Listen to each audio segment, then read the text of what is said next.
Oke, langsung saja kita mulai. Selamat datang di paparan mendalam kita hari ini. Kita bakal membongkar salah satu teka-teki arkeologi dan sejarah paling legendaris sepanjang masa.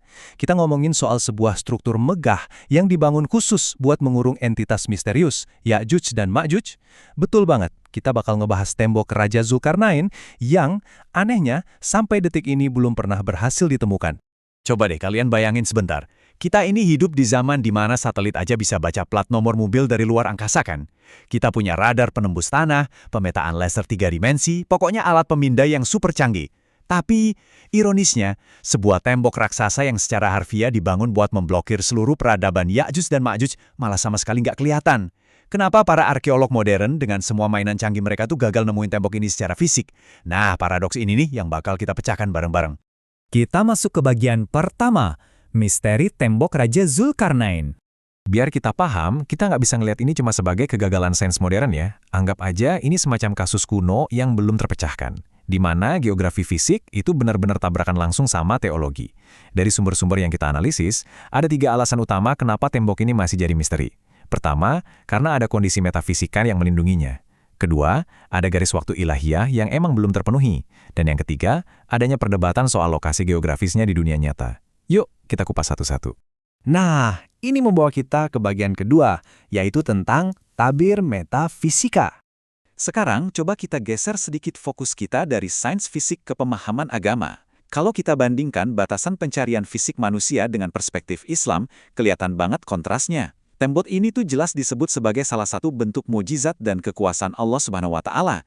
Jadi ini bukan sekedar proyek infrastruktur biasa kayak ngebangun jalan tol gitu ya, melainkan campur tangan ilahiyah yang keberadaannya sengaja dikunci rapat oleh kekuatan yang jauh melampaui hukum alam semesta yang kita pahami. Poin krusialnya ada di sini. Keberadaan tembok tersebut dikunci dan disembunyikan dari pandangan manusia biasa. Makanya nggak akan bisa dideteksi oleh teknologi atau pencarian fisik apapun.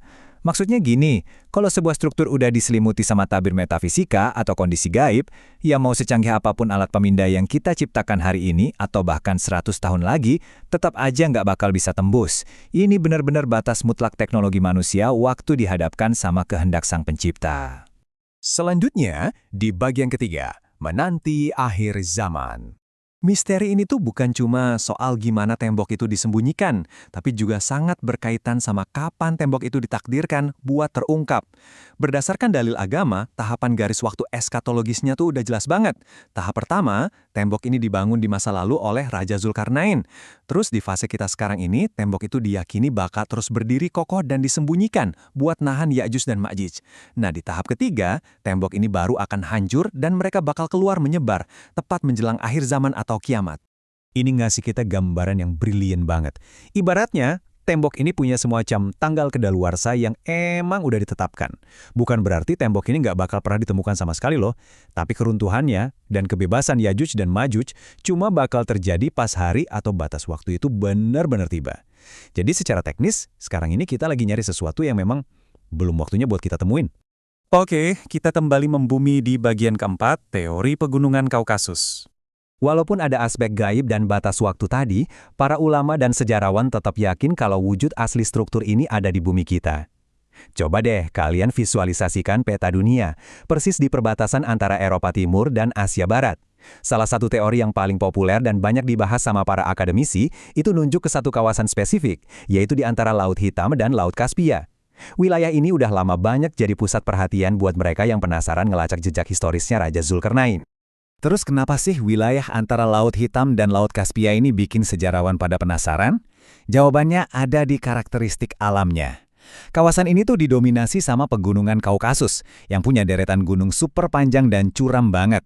Topografi ekstrim kayak gini menjadikannya kandidat yang paling masuk akal buat lokasi sebuah benteng raksasa, entah itu alami atau buatan, yang emang dirancang secara khusus buat mengisolasi suatu bangsa.